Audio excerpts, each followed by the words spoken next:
ನಮ್ಮ ಹೋರಾಟ ಸಂವಿಧಾನ ವಿರೋಧಿ ಆಗಿದ್ರೆ ನಮ್ಮನ್ನು ಮಾತುಕತೆ ಮಾಡುವಂತ ಪ್ರಯತ್ನವನ್ನು ಯಾಕೆ ಮಾಡ್ಬೇಕಾಗಿತ್ತು ನೀವು? ನಮ್ಮ ಹೋರಾಟ ಸಂವಿಧಾನ ವಿರೋಧಿ ಆಗಿದ್ರೆ ನಮ್ಮನ್ನ ನಿಮ್ಮ ಗೃಹ ಕಚೇರಿ ಕರೆಸಿ 2 ತಾಸುಗಳ ಕಾಲ ಚರ್ಚೆ ಮಾಡುವಂತ ಅವಶ್ಯಕತೆ ಏನಿತ್ತು? ನಮ್ಮ ಹೋರಾಟ ಸಂವಿಧಾನ ವಿರೋಧಿ ಆಗಿದ್ರೆ ನೀವು ಹೋರಾಟ ಮಾಡ್ಲಿಕ್ಕೆ ಅವಕಾಶವನ್ನು ಯಾಕೆ ಮಾಡ್ಕೊಡ್ಬೇಕಾಗಿತ್ತು? ಆ ದೃಷ್ಟಿಯಿಂದ ನಮ್ಮ ಮುಖ್ಯಮಂತ್ರಿಗಳ ಬಗ್ಗೆ ಎಲ್ಲೇ ಒಂದ್ ಕಡೆ ನಮಗೆ ಸಾಫ್ ಕಾರಣ ಇತ್ತು. ಇವರು ಬಸವ ಮತ್ತು ಅಂಬೇಡ್ಕರ್ ಹೆಸರು ಹೇಳ್ತಾನಂತ ಗೌರವ ಇತ್ತು. ಯಾವಾಗ ಲಿಂಗಾಯತರ ಮೇಲೆ ಮಾರಣಾಂತಿಕವಾದಂತ ಹಲ್ಲೆ ಮಾಡ್ಲಿಕ್ಕೆ ತಾವೇನು ಆದೇಶ ಮಾಡಿದ್ರಿ? ಯಾವಾಗ ಲಿಂಗಾಯತರ ಹೋರಾಟವನ್ನ ಸಂವಿಧಾನ ವಿರೋಧಿ ಅವ್ರು ಕೇಳುವಂಥದ್ದು ಅಕ್ವತ್ತಾಯ ಆ ಸಂವಿಧಾನಕ್ಕೆ ಅನ್ನೋ ಶಬ್ದನ ಯಾವಾಗ ಬಳಸಿದ್ರಿ? ಅವತ್ತು ನಮಗೆ ಗೊತ್ತಾಯಿತು ನಿಜವಾಗ್ಲೂ ಸಹ ನಮ್ಮ ಸಮಾಜದ ಬಗ್ಗೆ ನಿಮ್ಗೆ ಕಳಕಳಿ ಇಲ್ಲ. ಅಂದ್ರೆ ಈ ಹೋರಾಟವನ್ನು ಹತ್ತಿಕ್ಲಿಕ್ಕೋಸ್ಕರವಾಗಿ 2 ವರ್ಷಗಳ ಕಾಲ ಏನು ಶತ ಪ್ರಯತ್ನ ಮಾಡಿದ್ರಿ ನೀವು. ನಮ್ಮನ್ನ ಅಲಕ್ಷ್ಯ ಮಾಡಿದ್ರಿ, ನಮ್ಮ ಕಡೆ ಕ್ಯಾರೆ ಅನ್ಲಿಲ್ಲ, ನಮ್ಮ ಶಾಸಕರಿಗೆ ಬೈದು ಅವಾಯ್ಡ್ ಮಾಡಿದ್ರಿ, ಮತ್ತೆ ಹೋರಾಟ ಮಾಡಿದ್ವಿ. ನಮಗೆ ಪ್ರತಿಯೊಬ್ಬರಿಗೆ ಸಹ ನೀವು ಹೋರಾಟಕ್ಕೆ ಬರಬೇಡ್ರಿ ಅಂತ ಪೊಲೀಸ್ ಇಲಾಖೆ ಮೂಲಕ ಒತ್ತಡ ಹಾಕಿದ್ರಿ. ಕೊನೆಗೆ ಟ್ಯಾಕ್ಟ್ರಿ ರ್ಯಾಲಿಯನ್ನು ಬಂದ್ ಮಾಡ್ರಿ ಅಂತಂದ್ರಿ. ನಮ್ಮ ಜಿಲ್ಲಾಧಿಕಾರಿ ಮೂಲಕವಾಗಿ ಆದೇಶ ಮಾಡಿಸಿದ್ರಿ. ಕೊನೆಗೆ ಅದರ ನಾವು ಹೆಂಗೋ ಪಾರಾದ್ವಿ. ಜನ ಸೇರಿದ್ದನ್ನು ಸಹಿಸಲಾರ್ದನೆ ಪ್ರೀ ಪ್ಲಾನ್ಡ್ ಆಗಿ ಉದ್ದೇಶಪೂರ್ವಕವಾಗಿ ನಮ್ಮನ್ನು ಹೊಡೆದ್ರಿ. ಅದು ನಾವು ಎದೆಗುಂದಲ್ಲ. ಸರ್ಕಾರಗಳು ನೀತಿಗಳಲ್ಲಿ ಇರ್ಬೋದು, ನಿಮಗೆ ನಮ್ಮ ಮೇಲೆ ಸಿಟ್ಟಿತ್ತೇನೋ ಅಥವಾ ನಮ್ಮ ಹೋರಾಟನ ಹತ್ತಿಕ್ಬೇಕೇನೋ ಅಂತ ಆಸೆ ಇತ್ತೇನೋ, ನಮ್ಮನ್ನ ದನಕ್ಕೆ ನಮ್ಮ ಉತ್ತರ ಕನ್ನಡ ಭಾಷೆ ಹೇಳ್ತಾರೆ, ದನಕ್ಕೆ ಬಡ್ದಂಗ್ ಬಡದ್ರಪ್ಪ ಅಂತೇಳಿ ಹಂಗ ಬಡದ್ರಿ. ನಾವೇ ನಿಮ್ಮ ಮೇಲೆ ಬೇಜಾರು ಮಾಡ್ಕೊಳಕ್ ಹೋಗಿಲ್ಲ. ಆದರೆ ನೀವು ಅಧಿವೇಶನದಲ್ಲಿ ಇಡೀ ಲಿಂಗಾಯತರಿಗೆ ಅವಮಾನ ಮಾಡುವಂತ ಶಬ್ದವನ್ನು ಬಳಸಿದಿರಿ.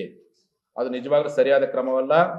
ಮತ್ತೆ ನೀವು ನಮ್ಮ ಹೋರಾಟ ಸಂವಿಧಾನ ವಿರೋಧಿಯಾಗಿದ್ರೆ ನಮ್ಮ ಹೋರಾಟದ ವೇದಿಕೆ ಲಕ್ಷ್ಮೀ ಹೆಬ್ಬಾಳ್ಕರ್ ಬಂದಿದ್ರು, ನಮ್ಮ ಹೋರಾಟದ ವೇದಿಕೆಗೆ ಚಂದ್ರರಾಜ್ ಅಟ್ಟಿಹೊಳೆಯವರು ಬಂದಿದ್ರು, ನಮ್ಮ ಹೋರಾಟದ ವೇದಿಕೆ ಕಿತ್ತೂರು ಶಾಸಕ ಬಾಬಾ ಸಾಹೇಬ್ ಪಾಟೀಲ್ ಬಂದಿದ್ರು, ನಮ್ಮ ಹೋರಾಟದ ವೇದಿಕೆಗೆ ಕಾಗವಾಡದ ರಾಜೀವ್ ಕಾಗೇರ್ ಬಂದಿದ್ರು. ಸಂವಿಧಾನ ವಿರೋಧವಾಗಿ ಹೋರಾಟಗಾರರು ಬಂದ್ರಪ್ಪ ಅಂದ್ರೆ ಕೂಡಲೇ ಅವ್ರನ್ನ ಸಸ್ಪೆಂಡ್ ಮಾಡಿ ಶಾಸಕ ಸ್ಥಾನದಿಂದ ನೀವು ಅನರ್ಹಗೊಳಿಸಿದಂಗ ನಿಮ್ಗೆ ತಾಕತ್ತಿದ್ರು. ಅವ್ರ ಸಚಿವ ಸ್ಥಾನದ ರಾಜೀನಾಮೆ ಕೇಳಿ ನಿಮ್ಗೆ ತಾಕತ್ತಿದ್ರೆ. ಸಂವಿಧಾನ ವಿರೋಧಿ ಹೋರಾಟಕ್ಕೆ ಬಂದ ಮೇಲೆ ಕ್ರಮ ಕೈಗೊಳ್ಳಿ ನೀವು ಹಾಗಾದ್ರೆ. ಈ ರೀತಿಯಾಗಿ ಪಂಚಮಸಾಲಿ ಲಿಂಗಾಯತರ ಈ ಹೋರಾಟವನ್ನ ಹತ್ತಿಕ್ಕುವಂತ ಬರದಲ್ಲಿ ಪ್ರಜಾಪ್ರಭುತ್ವದ ಹೆಸರು ಹೇಳಿಕೊಂಡು, ಸಂವಿಧಾನದ ಹೆಸರು ಹೇಳಿಕೊಂಡು, ಬಾಬಾ ಸಾಹೇಬ್ ಅಂಬೇಡ್ಕರ್ ಹೆಸರು ಹೇಳಿಕೊಂಡು ನಮ್ಮ ಹೋರಾಟನ ದಿಕ್ಕಿಪಿಸ ಪ್ರಯತ್ನವನ್ನ 7 ಕೋಟಿ ಕನ್ನಡಿಗರು ಮಾಡಬಾರ್ದು ಎನ್ನುವಂತ ಆಗ್ರಹವನ್ನ ರಾಜ್ಯ ಸರ್ಕಾರ ಕೇಳಕ್ಕೆ ಇಚ್ಛೆ ಪಡ್ತೀನಿ. ನೀವು ಹೇಳಿದ್ರಲ್ಲ ನನಗೆ ಮೀಸಲಾತಿ ಕೊಡಕ್ ಆಗಲ್ಲ, ನಾನೇ ಬೇಜಾರಾಗಲ್ಲ. ಯಾರು ನ್ಯಾಯ ಕೊಡ್ತಾರ ಅವ್ರ ನ್ಯಾಯವನ್ನ ಯಾವ ಸರ್ಕಾರ ನ್ಯಾಯ ಕೊಡ್ತಾರೋ ನಿಮ್ ಕಡೆ ನ್ಯಾಯ ಸಿದ್ಧಂತ ಬಂದಿದ್ವಿ. ನೀವು ನ್ಯಾಯ ಕೊಡೋದಂತ ಸ್ಪಷ್ಟವಾಗಿ ಹೇಳ್ಬಿಟ್ಟಿದೆ. ನ್ಯಾಯ ಕೊಡುವಂತ ಮಾರ್ಗವನ್ನು ಪಡಿತೀವಿ, ನ್ಯಾಯ ಕೊಡುವಂತ ವ್ಯಕ್ತಿನ ಹುಡುಕ್ತೀವಿ, ನ್ಯಾಯ ಕೊಡುವಂತ ವ್ಯವಸ್ಥೆ ಹುಡುಕ್ತೀವಿ, ಅದ್ರ ಬಗ್ಗೆ ನಾವು ಪ್ರಯತ್ನ ಮಾಡ್ತೀವಿ. ಅದಕ್ಕೋಸ್ಕರ ಜನತಾ ನ್ಯಾಯಾಲಯಕ್ಕೆ ಹೋಗ್ತೇವೆ ನಾವು. ಆದ್ರೆ ನಿಮ್ಮ ಒಂದು ಹೇಳಿಕೆ 900 ವರ್ಷಗಳ ಇತಿಹಾಸ ಇರತಕ್ಕಂತ ನಮ್ಮ ಲಿಂಗಾಯತ ಸಮಾಜಕ್ಕೆ ಬಹಳ ದೊಡ್ಡ ಅವಮಾನ ಕೊಟ್ಟಿದ್ದೀರಿ. ಬಾಬಾ ಸಾಹೇಬ್ ಅಂಬೇಡ್ಕರ್ ಅವರು ಬಸವಣ್ಣ ಮೇಲೆ ಬಹಳ ಗೌರವ ಇತ್ತು. ನೀವು ಪದೇ ಹೇಳಿದಿರಿ ಬಸವಣ್ಣವರು ಈ ರಾಜ್ಯದ ಸಾಂಸ್ಕೃತಿಕ ನಾಯಕ. ಅನುಭವ ಮಂಟಪವನ್ನ ಚಿತ್ರವನ್ನ ನಮ್ಮ ವಿಧಾನಸೌಧದಲ್ಲಿ ಹಾಕ್ಬಿಟ್ಟು ನಮ್ಗೆಲ್ಲ ನೀವೆಲ್ಲ ತೋರಿಸಿದ್ರಿ.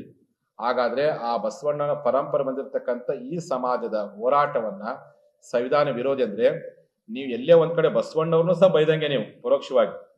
ಯಾಕಂದ್ರೆ ಬಸವಣ್ಣವ್ರ ಅನ್ಯಾಯಗಳು ನಾವೆಲ್ಲ ಸಂವಿಧಾನ ಬಿಟ್ಟು ಬದುಕೇ ಇಲ್ಲ. ಇವತ್ತು ನಮ್ಮ ನಾಡಿನ ಎಲ್ಲಾ ಮಠಮಾನೆಗಳು ಜಾತ್ಯತೀತವಾಗಿ ಇವತ್ತು ಪ್ರಸಾದ ಕೊಟ್ಟಿದ್ದಾರೆ, ಶಿಕ್ಷಣ ಕೊಟ್ಟಿದ್ದಾರೆ. ನಮ್ಮ ಇಡೀ ಶಾಸಕ ನಮ್ಮ ಸಮಾಜ ಇರ್ತಕ್ಕಂಥ ರಾಜಕಾರಣಿಗಳು ಜಾತ್ಯತೀತಕ್ಕೋ ಬದುಕುವಂತ ಕೆಲಸ ಮಾಡಿ. ಇಲ್ಲೇ ನಮ್ಮ ಪಕ್ಕದಲ್ಲಿ BL ಪಾಟೀಲ್ ಇದ್ದಾರೆ.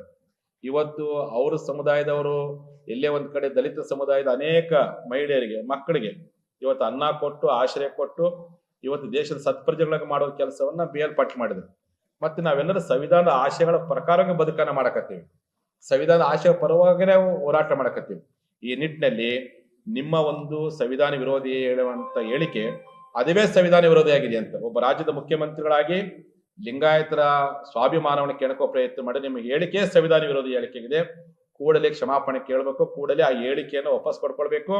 ವಿಧಾನಸಭೆಯ ಅಧ್ಯಕ್ಷರುಗಳು ಮತ್ತು ಪ್ರತಿಪಕ್ಷದ ಅಧ್ಯಕ್ಷರುಗಳು ಆ ಹೇಳಿಕೆಯನ್ನ ಕಡತದಿಂದ ತೆಗೆದುಹಾಕುವ ಪ್ರಯತ್ನ ಮಾಡೋದ ಮೂಲಕವಾಗಿ ಲಿಂಗಾಯತರ ಗೌರವ ಉಳಿಸುವ ಕೆಲಸವನ್ನು ಮಾಡ್ಬೇಕೆನ್ನುವಂತ ಆಗ್ರಹವನ್ನ ಈ ಸಂದರ್ಭದಲ್ಲಿ ಮಾಡಲಿಕ್ಕೆ ಇಚ್ಛೆ ಪಡ್ತೀನಿ. ಆ ಹಿನ್ನೆಲೆ ಒಳಗೆ ನಾವು ಈ ಒಂದು ಮುಖ್ಯಮಂತ್ರಿಗಳು ಪಂಚಮಸಾಲಿಗಳಿಗೆ ಮೀಸಲಾತಿಯನ್ನ ಕೊಡ್ಲಿಕ್ಕೆ ಸಾಧ್ಯವಿಲ್ಲ, ಲಿಂಗಾಯತರಿಗೆ ಮೀಸಲಾತಿ ಕೊಡ್ಲಿಕ್ಕೆ ಸಾಧ್ಯವಿಲ್ಲ ಅಂತ ಹೇಳಿಕೆಯನ್ನು ಖಂಡಿಸಿ ಮುಖ್ಯಮಂತ್ರಿಗಳು ಲಿಂಗಾಯತರ ಮೇಲೆ ಮಾರಣಾಂತಿಕವಾದಂತ ಹಲ್ಲೆಯನ್ನ ಖಂಡಿಸ್ಬಿಟ್ಟು ಮತ್ತು ನಮ್ಮ ಸಮುದಾಯದ ರೈತರ ಮೇಲೆ ಹಾಕಿರ್ತಕ್ಕಂಥ FIR ಅನ್ನ ಕೂಡಲೇ ವಿತ್ಡ್ರಾ ಮಾಡ್ಕೋಬೇಕೆನ್ನುವುದನ್ನ ಹಕ್ಕೊತ್ತಾಯ ಮಾಡಿ ನಮ್ಮ ಸಮಾಜದ ಈ ಹೋರಾಟಕ್ಕೆ ನ್ಯಾಯವನ್ನು ಪಡಿಬೇಕೆನ್ನುವ ಉದ್ದೇಶಕ್ಕೋಸ್ಕರವಾಗಿ ಏನು ಹಿರಿಯ ಪೊಲೀಸ್ ಅಧಿಕಾರಿಗಳನ್ನ ಕೂಡಲೇ ಸಸ್ಪೆಂಡ್ ಮಾಡ್ಬೇಕಂತೇಳಿ ಹಕ್ಕೊತ್ತಾಯಿಸಿ 16ನೇ ತಾರೀಕಿಂದ ಸುವರ್ಣಸೌಧದ ಆಸ್ಪಾಸ್ನಲ್ಲಿ ಬಹುತೇಕ ನಮ್ಮ ಜಿಲ್ಲಾಧಿಕಾರಿಗಳ ಕಚೇರಿ ಮುಂಭಾಗದಲ್ಲಿನೇ ನಾವು ಧರಣಿ ಸತ್ಯಾಗ್ರಹ ಮಾಡ್ತೀವಿ. ಎಲ್ಲಿವರೆಗಪ್ಪ ಅಂತಂದ್ರೆ ನೀವು ಅವರನ್ನ ಸಸ್ಪೆಂಡ್ ಮಾಡೋವರೆಗೂ, ಲಿಂಗಾಯತರ ಕ್ಷಮೆ ಕೇಳೋವರೆಗೂ, ಸಂವಿಧಾನ ವಿರೋಧಿ ಹೇಳಿಕೆಯನ್ನ ವಾಪಸ್ ಪಡೋವರೆಗೂ ಮತ್ತು ನಮ್ಮ ಸಮುದಾಯದ ಅಮಾಯಕರ ಮೇಲೆ ನೀವು FIR ಅದನ್ನು ವಿತ್ಡ್ರಾ ಮಾಡೋವರೆಗೂ ನಾನು ಜಿಲ್ಲಾಧಿಕಾರಿಗಳ ಕಚೇರಿ ಮುಂದೆ ಧರಣಿ ಸತ್ಯಾಗ್ರಹವನ್ನು ಮಾಡ್ತೀನಿ. 16ನೇ ತಾರೀಕಿಂದ ಬೆಳಗ್ಗೆ 10 ಗಂಟೆಯಿಂದ ಸಾಯಂಕಾಲ 6 ಗಂಟೆವರೆಗೆ ಧರಣಿ ಸತ್ಯಾಗ್ರಹ ಮಾಡ್ತೀನಿ.